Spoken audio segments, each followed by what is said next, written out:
Hello, this is Invective Gaming. And this is our top 10 games coming in the first half of 2019.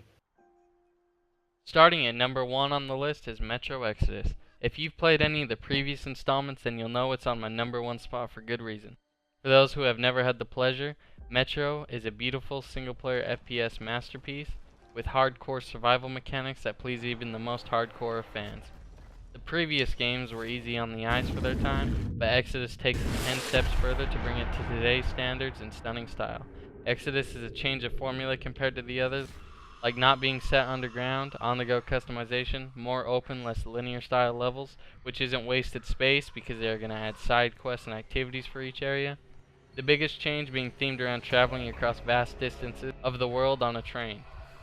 Seeing new environments, new factions, and new mutants, all this added together might worry some of the fans and really risky for the series, but I'm excited and I'm embracing the changes because I love everything I see so far, and 4A Games has proven their ability to make fucking phenomenal games, which is why I'm putting my trust in them and why Metro Exodus is my personal most anticipated game of 2019.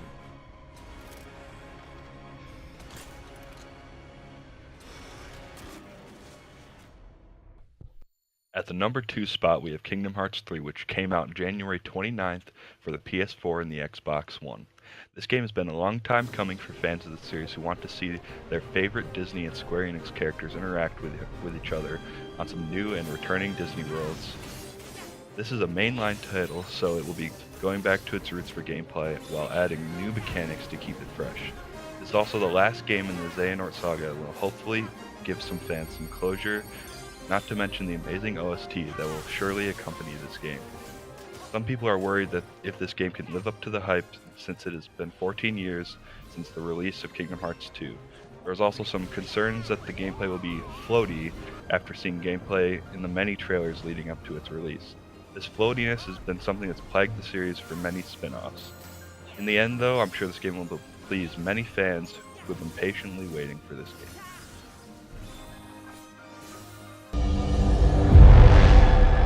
I have seen the power of the Anthem destroy entire civilizations.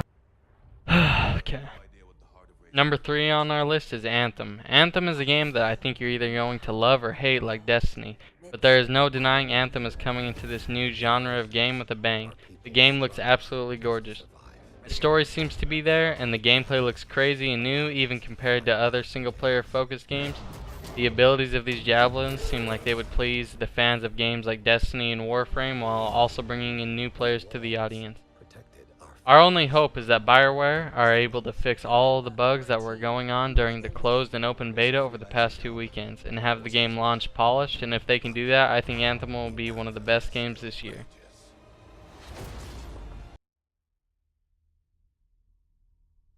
At number 4, we have The Division 2, which will be releasing March 15th on PS4, Xbox One, and PC. The Division 2 is a third-person looter shooter set in Washington, D.C. 7 months after a virus outbreak. This time around, the infamous Dark Zone will be split into 3 separate Dark Zones, which will make the PvPvE aspects of the game more interesting since players will be closer to each other more often. Though gameplay seems to be pretty similar to the first game, a lot of the issues of the first game were how buggy and grindy the game was, but the developers Massive Entertainment started making changes after the game was released and the game slowly got better. If they can carry over the improvements the first game got, then this game could turn out to be the Destiny killer everyone wanted the first Division to be, though they do have more competition this time around with Anthem releasing a month before.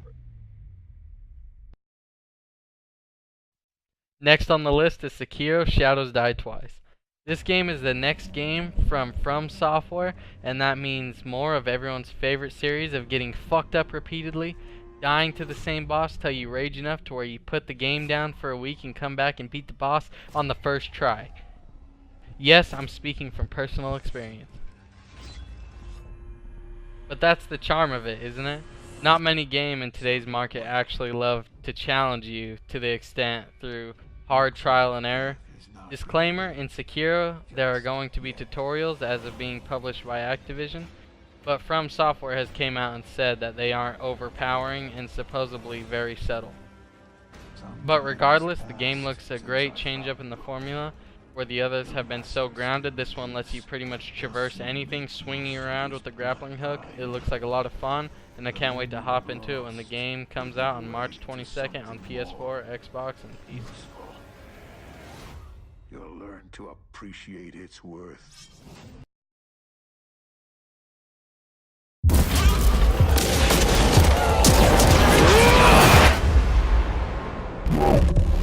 Rage 2 is a post-apocalyptic FPS open-world game that focuses heavily on good gunplay and the ability powers that look fun to use. This open world is gorgeous and full of some of the most diverse and unique biomes.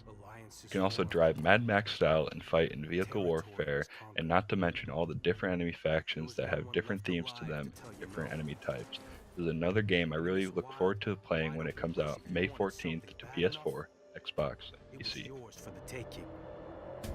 You see, in a world where there are no rules, insanity rules.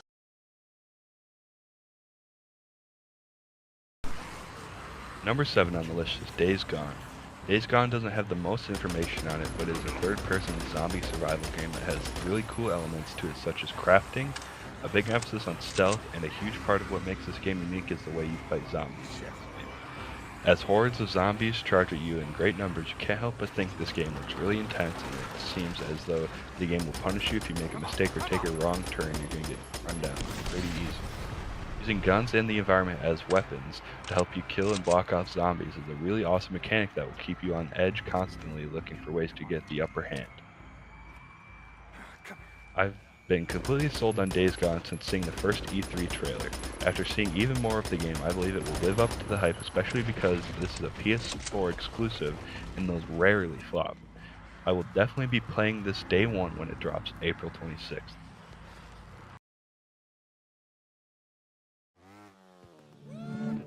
Number 8 on the list is Trials Rising, a game that I'm personally really excited for. If you've never played a Trials game, what are you doing with your life? Go play that game. It's badass and super addicting. Trials is basically a physics-based Trials-bite game that actually has a deep learning curve and has super over-the-top action-oriented story mode where you go through really well-made tracks by the developer that are packed with explosions and exciting backgrounds.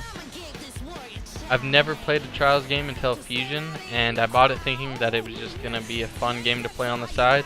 I ended up sinking way too many hours into that game, and it was my main game for a bit. I played that game so much that I ended up making a couple of my own maps, with one ending up with a ninja difficulty rating, and was actually featured on the community-made track download. If Trials comes out, and it's pretty much just Trials Fusion, with small upgrades to graphics and doesn't even have new mechanics, I'd be okay with that. The game is perfect, and that's all I want from this game. Just give me more Trials. And it seems that's exactly what we're going to get when the game launches on February 26th on PS4, Xbox One, Switch, and PC.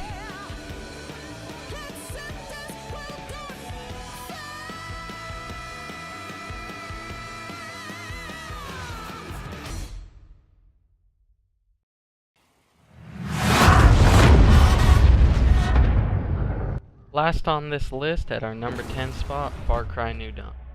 Post-apocalyptic seems to be the gaming trend for 2019, which I'm not mad about at all, for it's one of my favorite game settings, and the setting for this game seems to be one of the best on the list for fans of the Far Cry series especially.